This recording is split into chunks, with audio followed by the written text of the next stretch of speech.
Mic वाले भाई, मेरा भी घर का नाम अनामिका अंबर है, आके माइक सेट कर दे थोड़ा सा।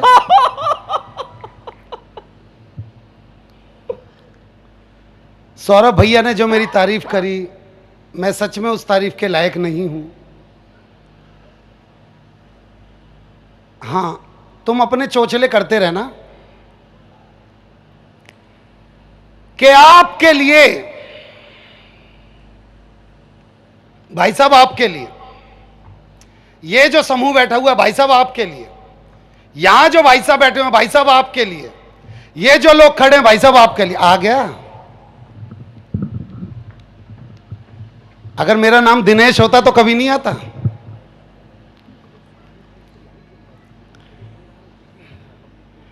मैं फिर दोबारा से शुरू करता हूं कि भाई साहब आपके लिए, आपके लिए, आपके लिए, आपके लिए, ए कैमरे वाले भाई आपके लिए, ए लाइट वाले भाई आपके लिए, ए माइक वाले भाई आपके लिए, कि आपके लिए चंद कतरे लहू के लाया हूं।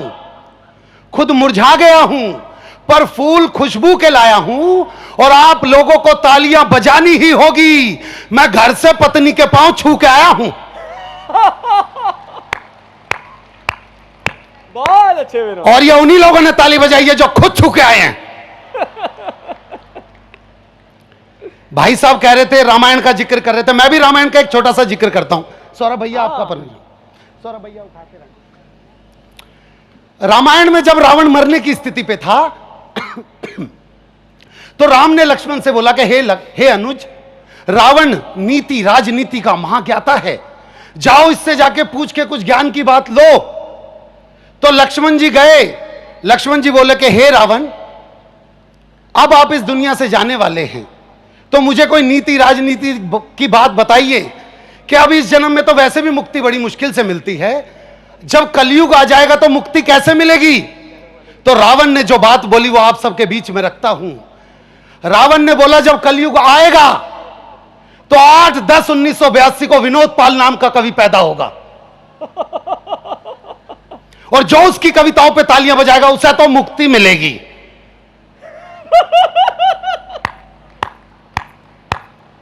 देखो, इनको मुक्ति नहीं चाहिए, ये यूं ही फिरेंगे यहीं पे आसमान में। मैं बड़े मन से, भाई साहब देखिए, मैं आप इन तीनों कवियों को देखिए, सौरभ भैया, अनामिका दी, कविता तिवारी जी, ये बड़े कवि हैं। सौरभ भैया, अनामिका दी, कविता तिवारी, ये बड़े कवि हैं। आपको पता होगा पहले के राजा महाराजा जब शिकार पे जाते तो एक मेमना साथ में ले जाते थे। इस मंच का मेमना मैं हूं। अब मेरा शिकार करना है या मुझसे मजे लेने, या आप तालियों से बताते रहेंगे भाई। बहुत अच्छे। देखिए, मैं कंगन जी दिख नहीं रहे भाई साहब, कंगन जी दिखते रहना प्लीज एक बार, क्योंकि लिफाफे आपके पास ही अटके हुए हैं हमारे। हाँ, एक बार दिखते रहना प्लीज। कंगन जी ने बहुत अच्छा काम किया सिमरिया के लिए, साहित्य परिषद से जुड़े हुए आदमी भाई साहब। मैंने बोला कंगन जी आपने साहित्य के लिए बहुत कुछ किया है, सिमरिया के साहित्य के लिए, मैं चाहता हूं कि आपकी एक मूर्ति लगनी चाहिए चौक पे। तो कंगन जी बोले यार विनोद भाई, जिंदा बंदे की तस्वीर है। मैंने कहा क्यों, यूपी में नहीं लगी? बोले वो तो ठीक है, पर विनोद भाई खर्चा कितना आ जाएगा? मैंने बोला बस यही 20 लाख। तो कंगन जी बोले यार तू 5 लाख दे दे, मैं खुद ही झंडा लेकर खड़ा हो जाऊंगा। ऐसे आदमी। और देखिए, मैं जहां तक की बात करता हूं, अभी ये सब बात कर रहे थे, मैं अपनी बात पे आता हूं। महिलाएं बैठी हुई हैं बहुत ज्यादा शक्ति में, पर महिलाएं ताली नहीं बजा रही हैं। मैं काफी देर से देख रहा हूं, कोई भी महिला यहां पे ताली नहीं बजा रही है, सब शॉल में बिल्कुल यूं करके बैठे हुए हैं। और ये महिलाएं बड़ी चतुर होती है। वो हरिद्वार की तरफ 2 बसें जा रही थी, आगे वाली बस में सारी सास, पीछे वाली बस में सारी बहुएं। सास वाली बस खाई में गिर गई, तो बहू वाली बस में एक बहू ने रो रो के हो मेरी सास, हो मेरी सास। सबने बोला ओहो तू तो बहुत प्यार करती थी अपनी सास से। कह रहे ना, मेरी वाली तो आई ना। ये महिलाएं बड़ी चतुर होती हैं। बहुत अच्छे। एक आदमी ने अपने पत्नी को फोन किया। अब यहां से आपसे जुड़ना चाहता हूं भाई साहब। एक आदमी ने अपनी पत्नी को फोन किया, कल हेलो। लड़की बोली हेलो। बोला क्या कर रही है? कह रही घर पे खाना खा रही हूं। कह रहे खाने में क्या खा रही है?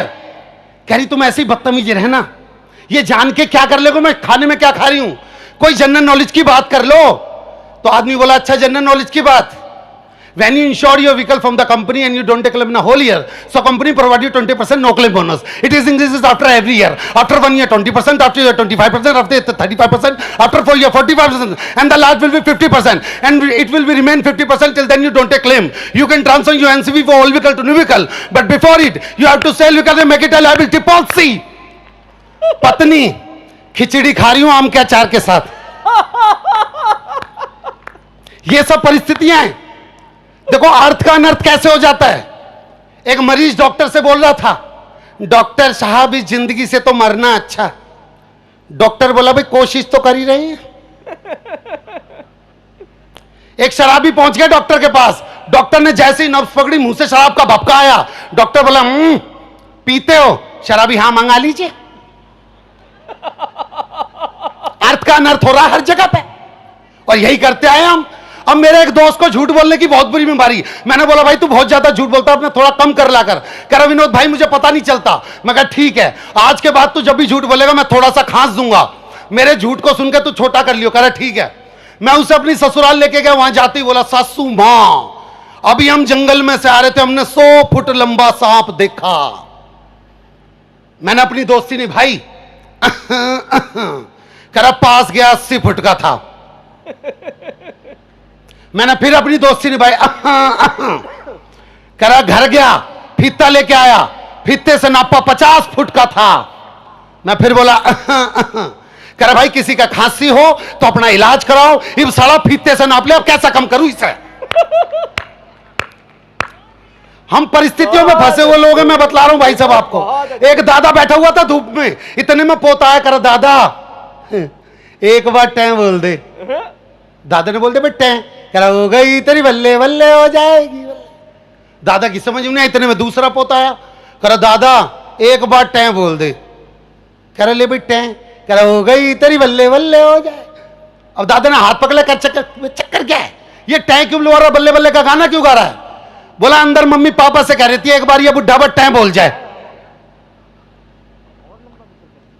फिर तो हो गई तेरी बल्ले बल्ले, हो जाएगी बल्ले बल्ले। पर हम इन्हीं परिस्थितियों में उलझे हुए लोग हैं भाई साहब। हम इनसे निकलना भी चाहे तो ज्यादा देर तक नहीं निकल सकते। आइए मैं आपको एक एक्ट से जोड़ता हूं, फिर एक कविता से जोड़ूंगा जैसा भैया का आदेश होगा। आप में से कई लोग जानते होंगे कि जब लड़की की विदाई होती है तो लड़की का मामा लड़की को उठा के डोली वाली कार तक लेके जाता है। आपने देखा होगा, ये हमारे यहां के रीति रिवाज है भाई साहब, ये हमारा कल्चर चलता आ रहा है। अब मैं आप सबकी आंखों को एक दृश्य देना चाहता हूं। लड़की का वजन 150 किलो और लड़की का कोई सगा मामा नहीं। पंडित जी ने बोला लड़की के बाप से, अरे जजमान हां लड़की लेके जाओ। अब जो आसपास के रहने वाले तो उनको तो सबको पता था लड़की उनकी उठाए से भी नहीं उठ सकती 150 किलो की। तो लड़की के बाप ने फिर भी औपचारिकतावश, अरे रमेश बेटा आजा जरा ले जा। अब बहाने सुनना लोगों के एकदम से, जिनका नाम एकदम से लीजिए उनके बहाने सुनना। अरे बेटा रमेश जल्दी बेटा उठाते जरा, मेरे तो पथरी हो रही है। डॉक्टर बोल रहा है 100 किलो का पत्थर अगर जरा भी झुका तो फट के बाहर आ जाएगा। तो दूसरे से बोला अरे सुरेश बेटा तू कर ले। कह रहे नहीं वो डॉक्टर ने वजन बंद किया, मैं तो सुई भी नहीं उठा सकता। तो ऐसे में कुछ लोगों को आदत होती है शादी में पूछने की, बाबूजी कोई काम हो तो मुझे बताना, किसी भी तरीके का कोई काम हो तो मुझे बता। अब खुद का वजन 40 किलो और लड़की के बाप से पूछ बैठा, बाबूजी कोई काम हो तो बताना। अब काम तो उसका अंदर इंतजार कर रहा था।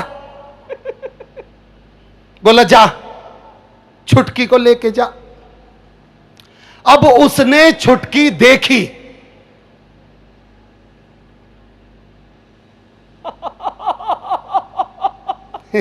छुटकी छुटकी है, अरे ये तो मुटकी है, ये ना उठा मुझसे। पर सबने जोड़ दिया बेटे देख अब तो तूने बीड़ा उठा लिया, अब तो उठाना पड़ेगा।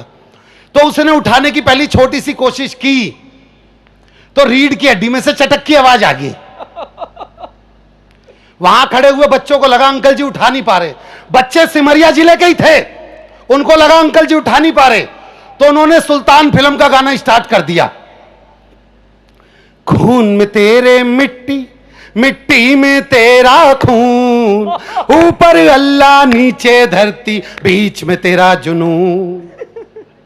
उसने लड़की उठा ली भाई साहब, वो लड़की को लेके चलने लगा, वो लड़की को लेके आधे रास्ते तक पहुंचा ही था कि लड़की के मन में फिर मां के प्रति प्यार जग गया। वो उसकी बाहें तोड़ती हुई फिर मां के पास भाग के आ गई। वो जैसे ही मां के पास भाग के आई, लड़की का बाबू जा लेके आ, कहें लेके आ, अरे यहां तक तो लिया था आधे रास्ते तक, बस यहीं पे लिया हो, बस थोड़ी दूर रह गया है। कह रहे नहीं अंदर से जाके लेके आ। उसने फिर दोबारा लड़की उठाई। अब दृश्य देखिएगा तीसरा, उस लड़की की बड़ी बहन जो कि 180 किलो की थी, उसने अपना 25 किलो का हाथ उसी कंधे पर रख दिया जिस पर पहले से 150 किलो पड़ा था, और बोलिए देख, ससुर का सम्मान करना है, सास का सम्मान करना है, देवर को भाई की तरह देखना है। ननद को बोला तू लिख के दे दे, मैं गाड़ी में दे दूंगा। वो थोड़ा सा आगे और बढ़ा तो लड़की का बाप खड़ा हुआ था। लड़की का बाप भावुक क्षण देखिए, हो मेरी फूल सी बच्ची, बोला ऐसा फूल तो अफ्रीका में भी नहीं खिलता हैं, तेरी इस फूल सी बच्ची ने मेरे फूल चुगने वाले काम कर रखे हैं। वो थोड़ा सा आगे और बढ़ा तो जिसने उठा रखी थी उसकी पत्नी खड़ी हुई थी बगल में, वो रो रही थी बेचारी। बोला कौशल्या रोए क्यों है? कह रही या तो आज ये विदा हो जाएगी या फिर मैं विधवा हो जाऊंगी, और होना क्या है बस। बहुत अच्छे विनोद।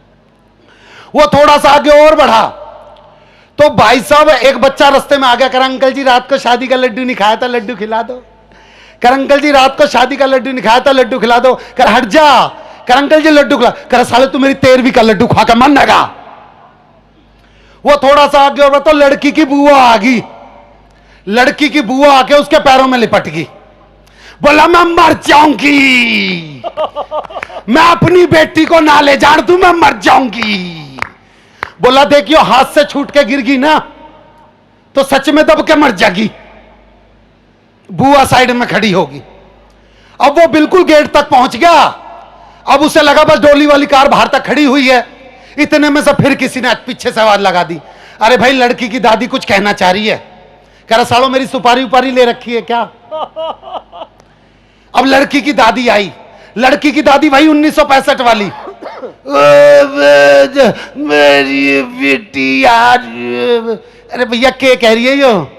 तो एक बगल में खड़ा, अरे भैया बूढ़ी औरत है, सांस उखड़ रही है, सांस थोड़ी सी सांस ना फूल रही है, सांस फूल रही है। कह रहा सालों किसी की उखड़ भी तो रही है। तो दादी ने रोना स्टार्ट किया, हो मेरी चिड़िया उड़ गई रे,